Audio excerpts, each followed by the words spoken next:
Hello students, it's Ms.Boley here. Today we're going to draw a spiral galaxy using only pencil and eraser and a Q-tip. If you don't have a Q-tip, it's all good. You can always just use your finger or a paper towel.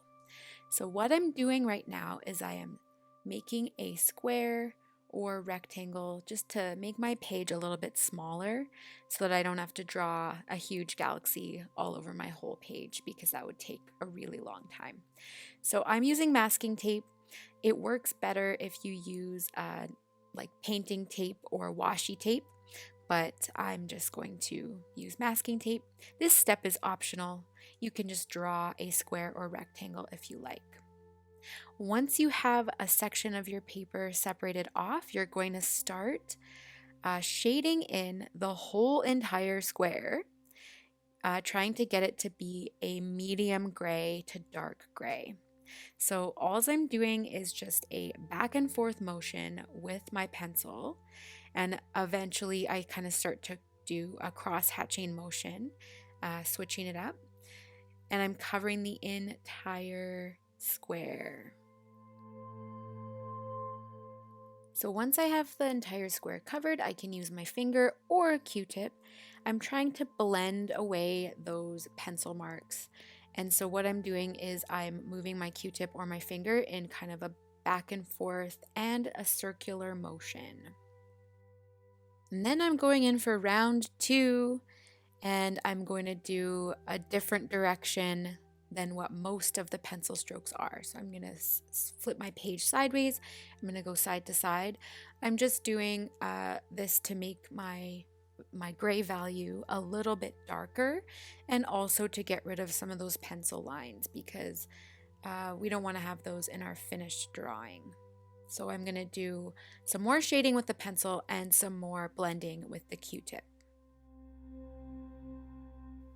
Okay, so I have a pretty even gray background. Now what I'm going to do is I'm going to grab my eraser, and I'm looking at a reference image of a galaxy. So I searched up spiral galaxy, black and white. There was tons of images to choose from.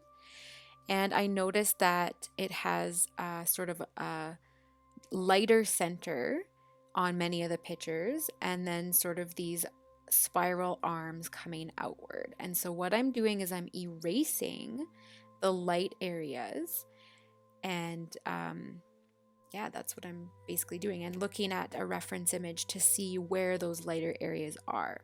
So I've chosen to do a spiral galaxy for this one because I felt like that makes most sense for the black and white technique with the pencil that I'm doing.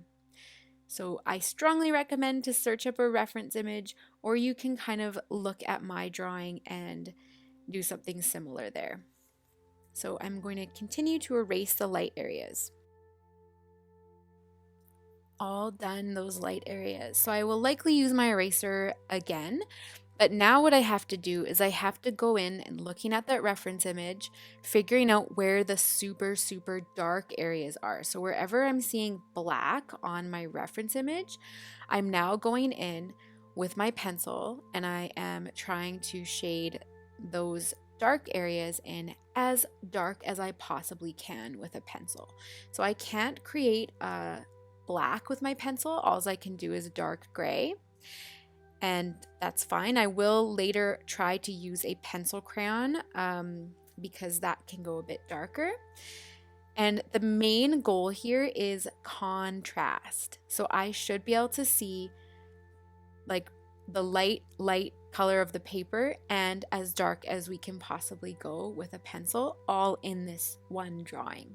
That is what's going to make this look like a galaxy. So really try to push the contrast, very dark and very light in the same drawing. So now I'm going to go in and add those very dark areas. And in this case, I am using that circular motion sometimes, or sometimes I'm allowing my pencil to follow the same direction as the spiral shape of the galaxy that I'm drawing.